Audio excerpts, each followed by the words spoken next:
Hello दोस्तों, आप सभी का स्वागत है मेरे यूट्यूब चैनल पे। आज हम लोग क्लास 6 हिस्ट्री का चैप्टर 10 पढ़ने वाले हैं, जिसमें हम लोग पढ़ेंगे शहरी एवं ग्राम्य जीवन के बारे में। तो ये चैप्टर 10 का चैप्टर 10 का ये वीडियो तीसरा वीडियो होगा, ठीक है।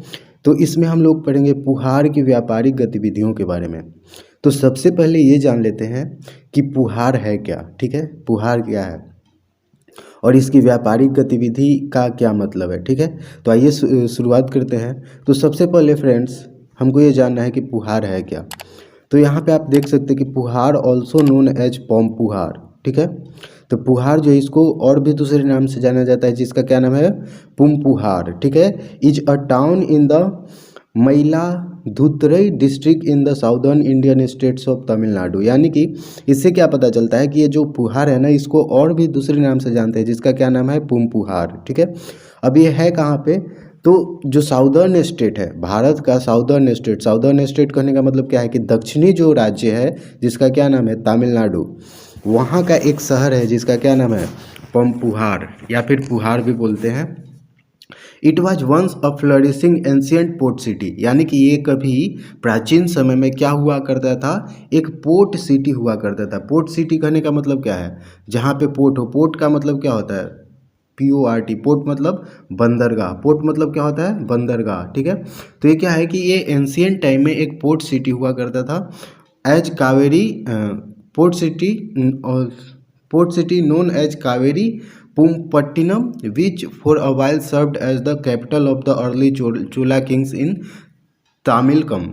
यानी कि ये कभी पोर्ट सिटी हुआ करता था, जिसको और भी पहले किस नाम से जाना जाता था, कावेरी पुमपाटिनम के नाम से जाना जाता था, ठीक है। और विच फॉर अ वाइल, और ये कुछ समय के लिए क्या रहा था, अर्ली जो चोल यानी कि जो चोल वंश था, उसका मतलब स्टार्टिंग में, शुरुआत में क्या रहा था, ये उसकी राजधानी का भी काम किया था। Puhar is located near the mouth of Kaveri river. यानी कि पुहार कहाँ पे स्थित है, तो कावेरी रिवर के माउथ पे। अब ये माउथ कहाँ क्या होता है, तो देखिए क्या होता है कि मान लीजिए ये नदी यहाँ से शुरू होती है और शुरू होते होते जा करके समुद्र में गिर जाती है। तो ये जो समुद्र में गिरने वाला जो जगह होता है, वही क्या कहलाता है, उसका माउथ कहलाता है। क्या कहलाता है, माउथ कहलाता है। ऑन द सी कोस्ट, यानी कि सी में, यहाँ पे हम मैप में आपको दिखाएंगे कि पुहार कहाँ पे है। It is mentioned in the Periplus of the Erythraean sea. यानी कि एक एंशियंट बुक है, यानी कि एक प्राचीन बुक है, उस समय लिखा गया था। तो उस बुक में इस शहर का मेंशन है, किसका मेंशन है, पुहार का मेंशन है। यानी कि पुहार के बारे में उल्लेख मिलता है वहाँ पे। यहाँ पे आप देख सकते हैं मैप में। और ये है कावेरी रिवर, यहाँ पे आप देख सकते हैं कावेरी रिवर है। और यहाँ से ये कावेरी रिवर आकर के, ये जो ब्लू कलर का आपको दिख रहा है, ये क्या है, समुद्र है। तो ये समुद्र में आकर के मिल रही है। तो ये जो समुद्र में, किसी भी नदी का समुद्र में मिलने वाला जो स्थान होता है, वही उसका क्या कहलाता है, माउथ कहलाता है। तो ये जो पुहार है वो कहाँ पे स्थित है, ये जो रेड पॉइंट आप देख रहे हैं, यही है पुहार। तो यहीं पे क्या है, एक पोर्ट सिटी हुआ करता था एंशियंट टाइम में। और बाद में लगभग कितना 1960 या 1970 में इन लोगों को पता चला कि यहाँ पे एंशियंट शहर भी हुआ करता था। यानी कि 1970 से पहले किसी को भी नहीं पता था कि पुहार एक जगह है, लेकिन यहाँ पे एक कभी बहुत अच्छा बंदरगाह हुआ करता था प्राचीन समय में, जहाँ से व्यापारिक गतिविधियाँ होती थी। तो लोगों को नहीं पता था। आज उसको क्या है, एक म्यूजियम में बदल दिया गया है। यानी कि आप जा करके समुद्र के अंदर आप देख सकते हैं यहाँ पे, ठीक है। और ये है पुहार, ठीक है। तो ये थी पुहार की विशेषता। तो यहाँ पे हम पढ़ लेते हैं कि क्या है। तो क्या करा कि पुहार संगम काल का क्या है, काफ़ी सुविधाजनक बंदरगाह था, जो भारत के पश्चिमी तट पर स्थित था। तो कहाँ पे स्थित था, भारत के पश्चिमी तट। तो ये पश्चिमी तट नहीं होगा, ये पूर्वी तट होगा। क्या होगा, पूर्वी तट। इसको करेक्ट कर लेना है। तो ये क्या हो जाएगा, पश्चिमी तट नहीं है बल्कि पूर्वी तट है। पूर्वी तट क्यों है, क्योंकि आप यहाँ पे देख सकते हैं भारत के ईस्ट साइड में है। यहाँ पे मैप में अगर आप देखते हैं तो ऊपर वाला जो पोर्शन होता है नॉर्थ को, नीचे वाला साउथ को, और ये जो लेफ्ट साइड वाला होता है ये वेस्ट को बताता है, और इधर ईस्ट को बताता है। तो ये पूर्वी तट पे है ना, तो इसलिए क्या हो जाएगा, ये हो जाएगा पूर्वी तट। और यहाँ पे क्या करें कि ये पश्चिमी तट पर पूर्वी तट हो जाएगा यहाँ पे। और यह क्या है, यहाँ से विदेशों के माल लेकर आने वाले बड़े बड़े जहाज भी बिना पाल उतारे ही तट पर आ जाते थे। यानी कि ये इतना अच्छा बंदरगाह था कि जो जहाज होते थे वो आसानी से जो है वो क्या है, आसानी से समुद्र के जो तट है यानी कि जो भूमि है वहाँ तक आ जाते थे। विदेशों से आयात होने वाली बहुमूल्य सामग्री गोदी बाड़े यानी कि डॉकयार्ड पर उतारी जाती थी। और डॉकयार्ड का मतलब क्या होता है? तो डॉकयार्ड का मतलब होता है कि जहाँ पे जहाज़ों को यानी कि स्थल से लगा हुआ वैसा जगह, यहाँ पे आप दिखा सकते हैं, यहाँ पे आप देख सकते हैं, यानी कि समुद्र और स्थल से जुड़ा हुआ वैसा पार्ट जहाँ पे जहाज़ों को लगाया जाता है यानी कि ला करके खड़ा किया जाता है, जैसे गराज टाइप का आप समझ सकते हैं। तो अगर पानी के जहाज़ों के लिए यूज किया जाता है अगर गराज, तो वो क्या कहलाता है? डॉकयार्ड कहलाता है, या फिर गोदी बाड़ा। हिंदी में उसको बोलते हैं गोदी बाड़ा और इंग्लिश में उसको क्या बोलते हैं? डॉकयार्ड बोलते हैं, डॉकयार्ड बोलते हैं, ठीक है। तो इंग्लिश में इसको डॉकयार्ड बोलते हैं और हिंदी में गोदी बाड़ा बोलते हैं। तो क्या करा है कि यहाँ का जो डॉकयार्ड था वो बहुत अच्छा था, ठीक है।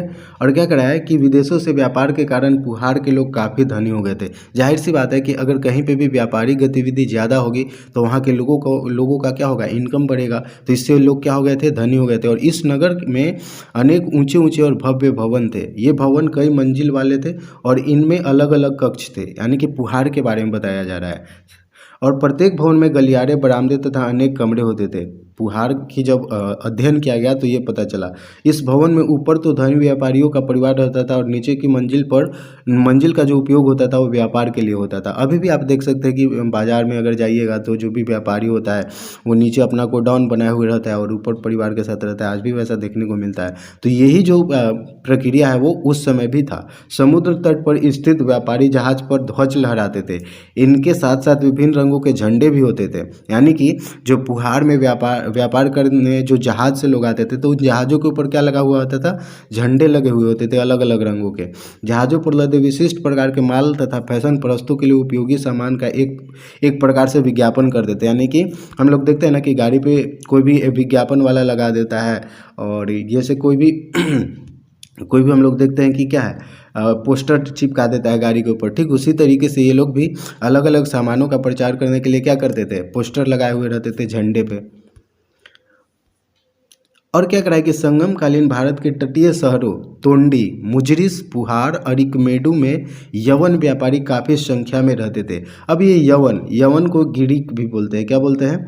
ग्रीक्स को क्या बोलते हैं? यवन भी बोलते हैं। आपको पढ़ने को मिलेगा। नेक्स्ट चैप्टर जो है वो इन्हीं लोगों के बारे में है, ठीक है।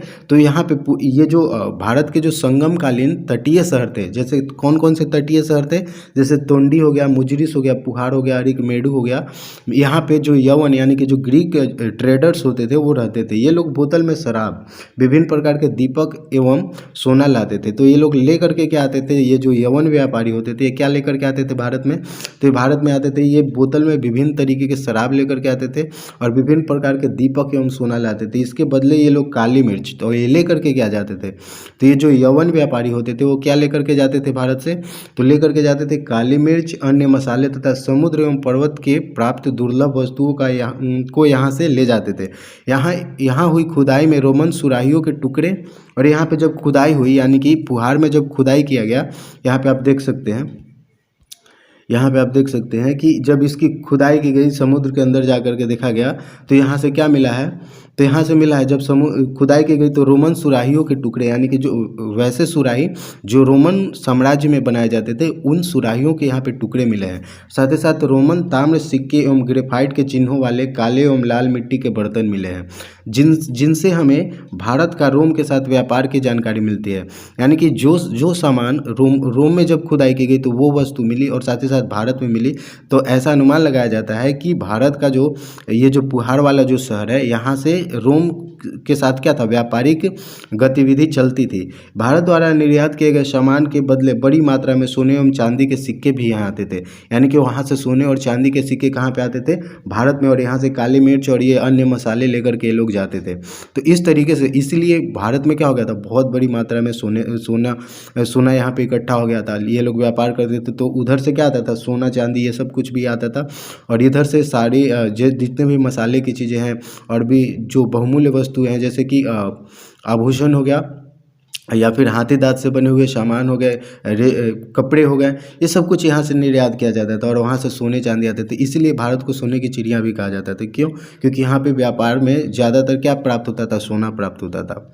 और विनिमय के साधन, अब बात आती है कि ये लोग जब व्यापार करेंगे तो विनिमय कहने का मतलब क्या होता है? लेन देन। विनिमय का मतलब क्या होता है? लेन देन। मान लीजिए ये एक व्यक्ति है और ये दूसरा व्यक्ति है, ठीक है।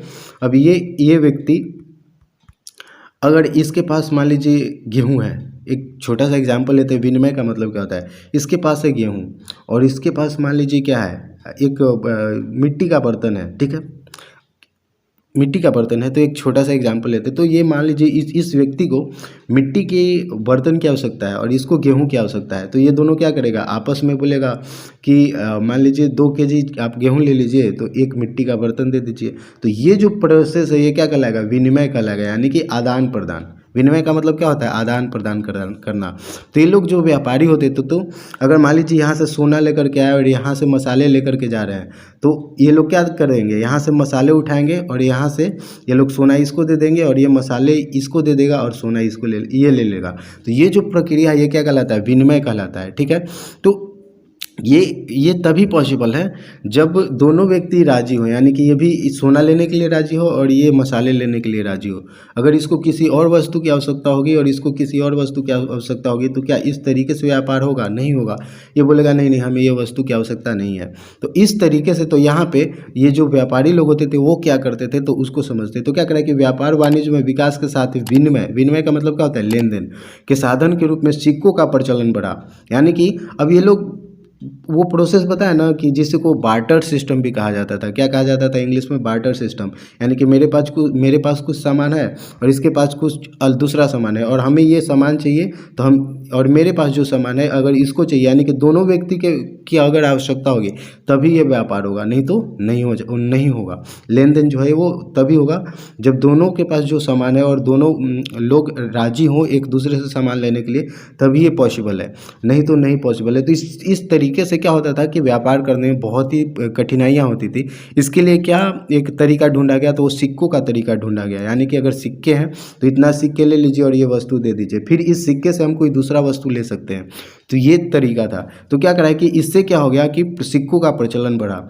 आप पिछले अध्यायों में संपत्ति और समृद्धि के प्रतीक के रूप में गाय को देखे होंगे। पहले व्यापार में वस्तु विनिमय प्रणाली चलती थी, जैसा कि अभी हमने बताया कि पहले क्या चलता था? वस्तु विनिमय प्रणाली। वस्तु विनिमय का म्हणने का मतलब क्या है कि एक व्यक्ति के पास कोई सामान है, दूसरे व्यक्ति के पास कोई दूसरा सामान है और ये दोनों लोग आपस में अपना अपना सामान बदल लेंगे। तो ये जो प्रोसेस होगा ये क्या कहलाएगा? वस्तु विनिमय प्रणाली कहलाएगा। लेकिन अब सिक्कों के आधार पर संपत्ति का मूल्यांकन किया जाने लगा।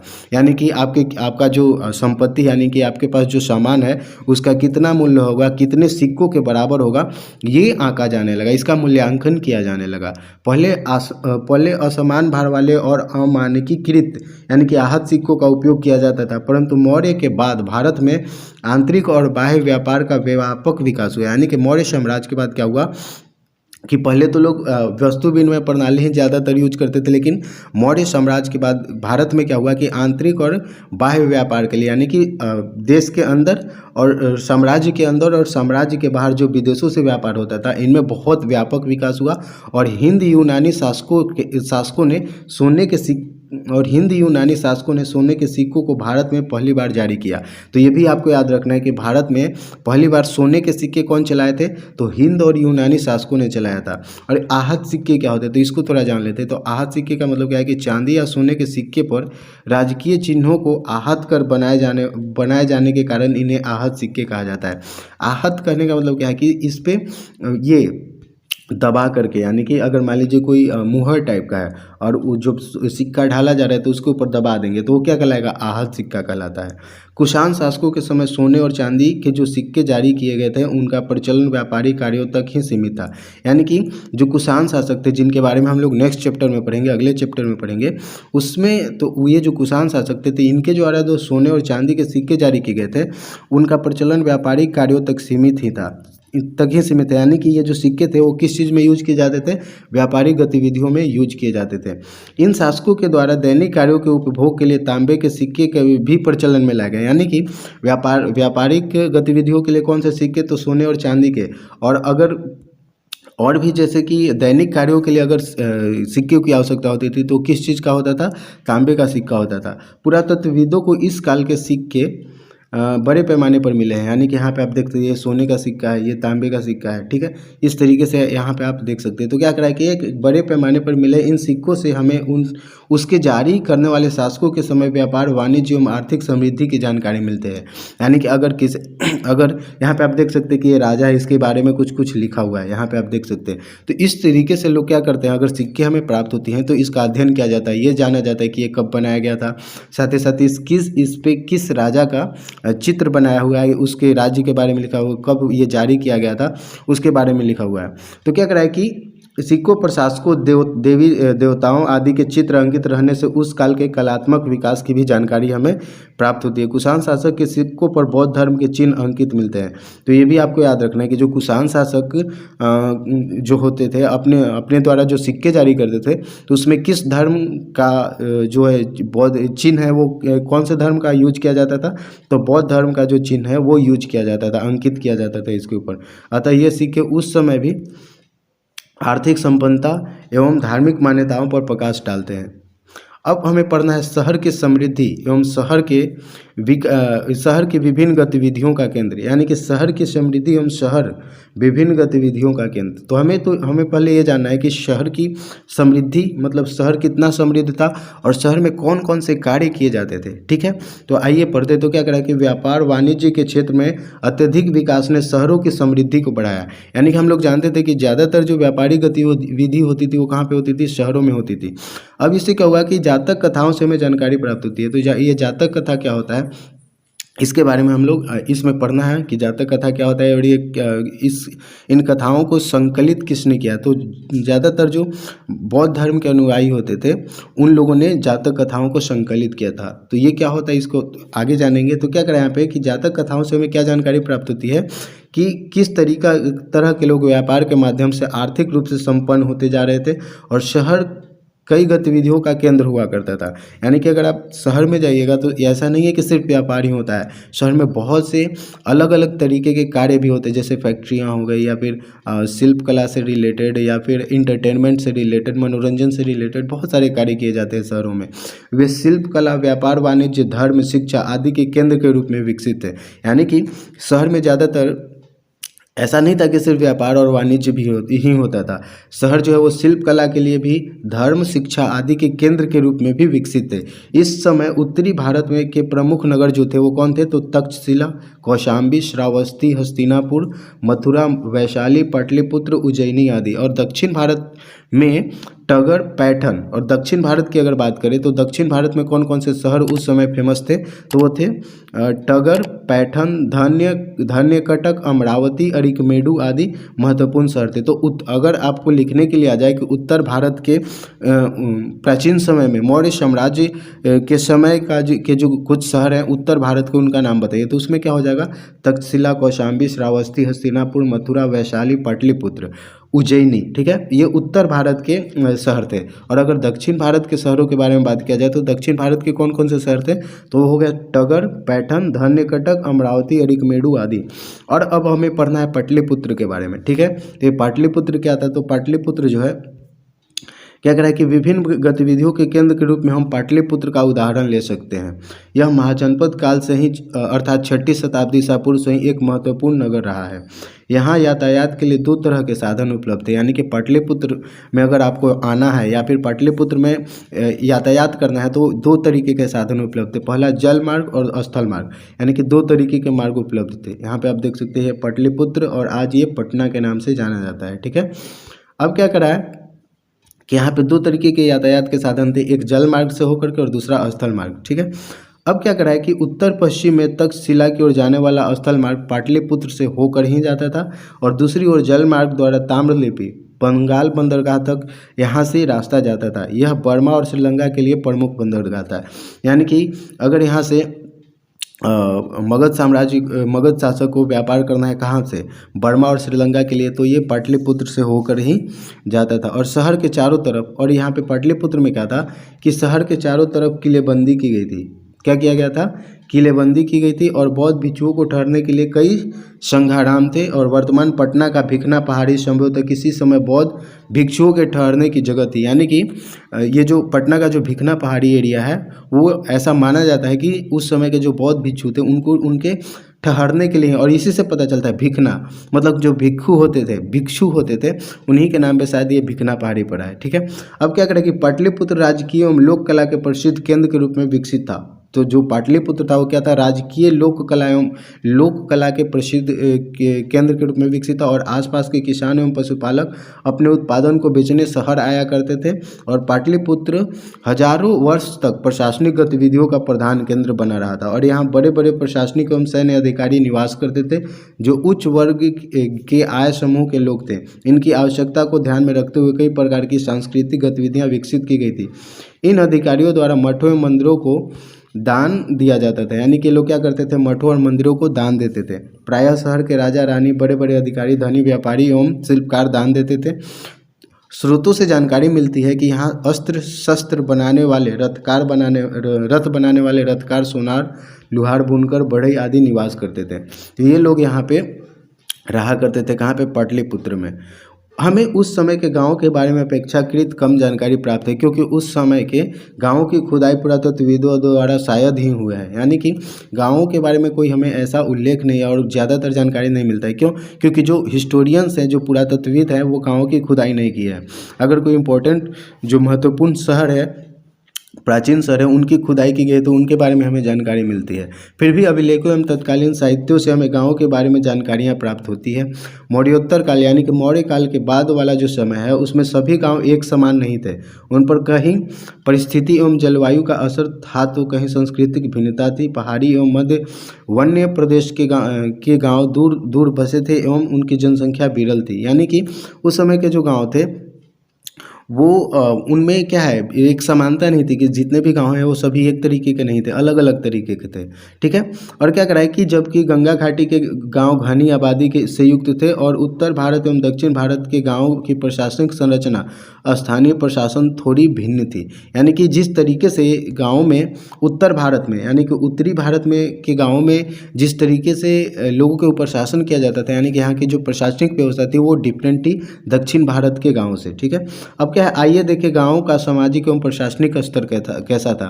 तो गाँव के बारे में थोड़ा सा जान लेते हैं। तो क्या करें कि गाँव में सबसे प्रभावशाली व्यक्ति गाँव का मुखिया होता था, जिसे ग्राम भोजक भी कहा जाता था। यानी कि प्राचीन समय में जो गाँव का मुखिया होता था, गाँव का जो हेड होता था, उसको किस नाम से जाना जाता था, ग्राम भोजक के नाम से। और यह पद वंशानुगत होता था। यानी कि अगर कोई भी व्यक्ति अगर गाँव का ग्राम भोजक है तो आने वाला उसका जो बेटा होगा वो भी ग्राम भोजक ही बनेगा। तो ये जो प्रक्रिया है वो क्या कहलाता है, वंशानुगत कहलाता है। यानी कि वंश के अनुसार। अब उसके बाद जो अगला ग्राम भोजक बनेगा वो उसी का बेटा बनेगा, दूसरा कोई नहीं बनेगा। तो ये जो प्रक्रिया वो क्या कहलाता है, वंशानुगत कहलाता है। अब क्या करा है कि इसके पास गांव में सबसे अधिक भूमि होती थी।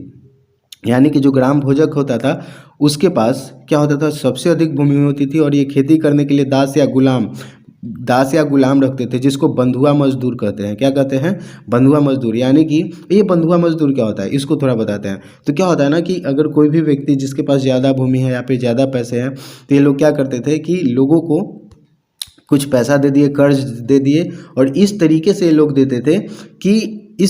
ये लोग देते थे कि आप मेरे यहाँ क्या हो गए हैं, बंध गए हैं। मतलब आप मेरे यहाँ छोड़ करके, अगर मान लीजिए कोई व्यक्ति इसके पास बहुत पैसा है, ज़मीन है, तो ये क्या करेगा कि कोई ऐसा व्यक्ति जो गरीब है और जिसको पैसे की आवश्यकता है, तो ये क्या कर देता है कि ऊंचे ब्याज दर पे क्या करता था, ऊंचे ब्याज दर पे इसको कर्ज दे देता था। और इस तरीके से देता था कि ये बाद में आगे चल के चुका ना सके। यानी कि इस तरीके से देता था। और ये गरीब है तो ये क्या करेगा, और इसके यहाँ अगर ये काम करेगा, यानी कि इस व्यक्ति के यहाँ अगर ये काम करता है जा करके, तो इसको मजदूरी बहुत कम देगा, मजदूरी जो है वो बहुत कम देगा। और कर्ज जो है वो ज़्यादा दर पे देगा। तो इसका इनकम उतना होगा ही नहीं कि ये इसको वापस चुका सके और अपने आप को ऋण से उद्धार कर सके। तो ये जो प्रक्रिया है ना, और इसमें ये टर्म्स एंड कंडीशन क्या डालता था कि तुम मेरे सिवा और किसी के यहाँ काम नहीं करोगे। तो ये जो प्रक्रिया है वो क्या कहलाता है, बंधुआ मजदूरी कहलाता है। ठीक है ना।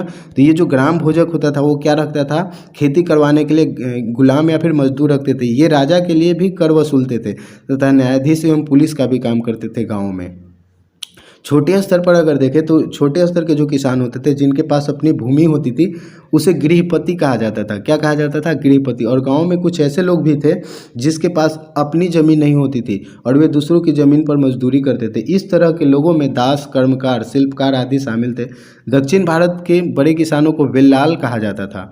यानी कि अगर उत्तर भारत के गाँव का जो जिसके पास ज़्यादा भूमि होती थी उसको ग्राम भोजक कहा जाता था और दक्षिण भारत के जो बड़े किसान होते थे उसको क्या बोला जाता था? वेल्लाल। और छोटे किसान उनवार कहलाते थे। और जो छोटे किसान होते थे दक्षिण भारत के उनको किस नाम से जानते थे? उनवार के नाम से। और भूमिहीन मजदूर एवं दासों को कडेसियार और या फिर अदिमई कहा जाता था। अधिकांश गाँव जो बड़े बड़े होते थे उनमें लोहार, कुम्हार, बढ़ई और बुनकर जैसे शिल्पकार भी होते थे। और मौर्योत्तरकालीन भारत के भिन्न भिन्न क्षेत्रों में कई तरह की वस्तुओं का उत्पादन किया जाता था और कश्मीर, कौशल, विदर्भ और कलिंग हीरो के लिए विख्यात था।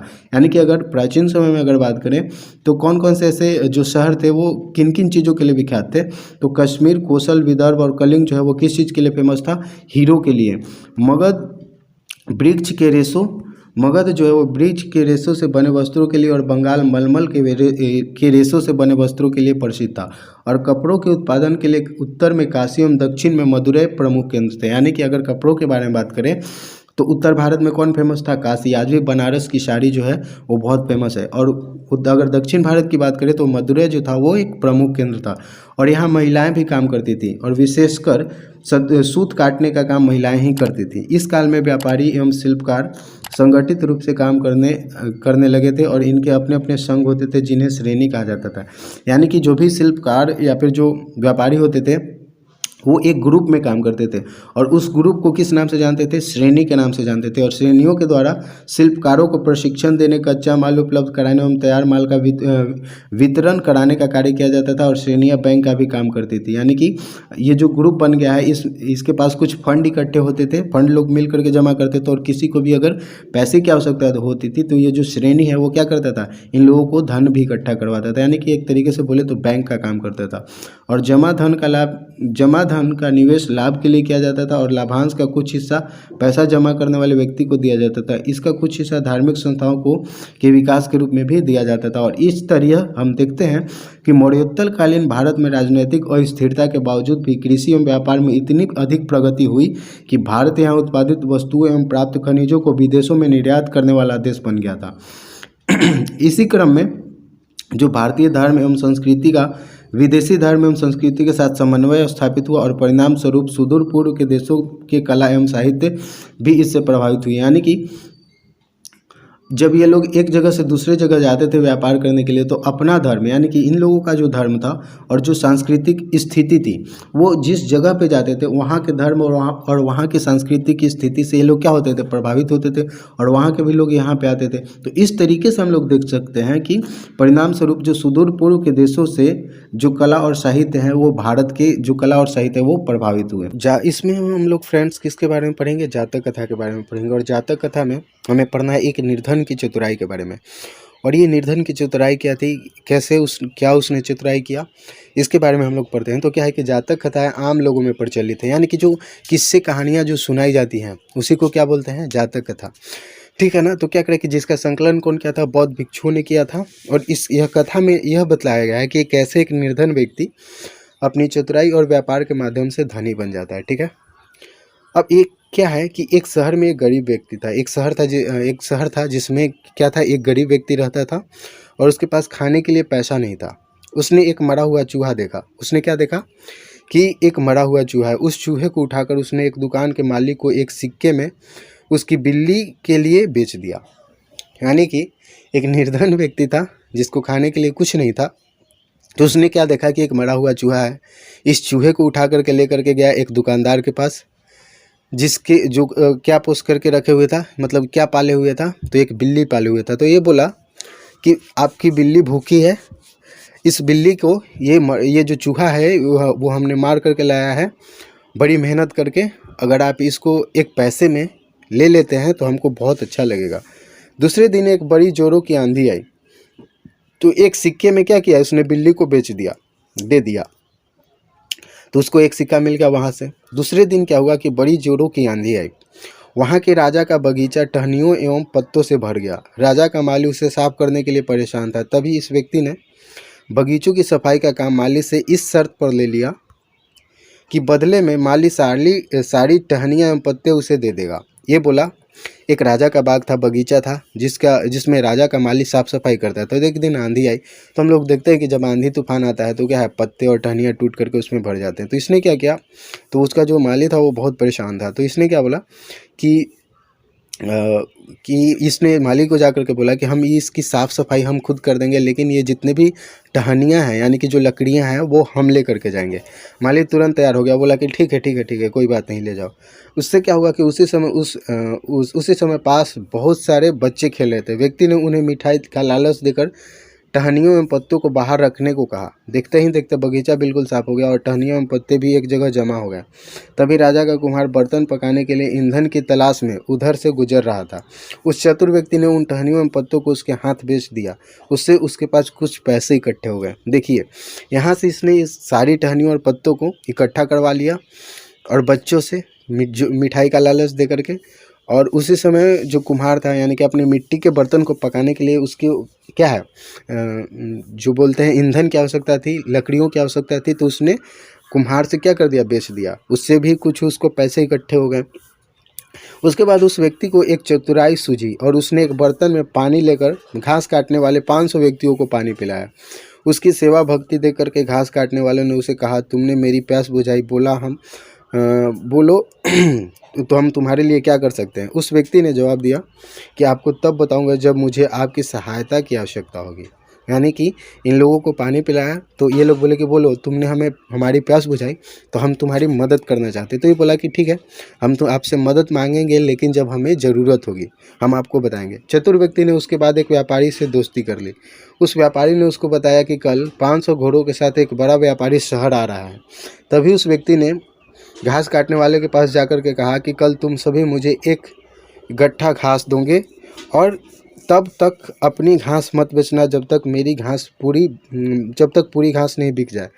इस तरह उस व्यक्ति के पास 500 गट्ठर घास जमा हो गए। जब घोड़े के व्यापारी का कहीं घास नहीं मिल रहा था तो उसने उस व्यक्ति से 1000 सिक्के में इस सारे घास खरीद ली। इस तरह देखते ही देखते अपनी चतुराई से वह निर्धन व्यक्ति क्या बन जाता है, धनी बन जाता है।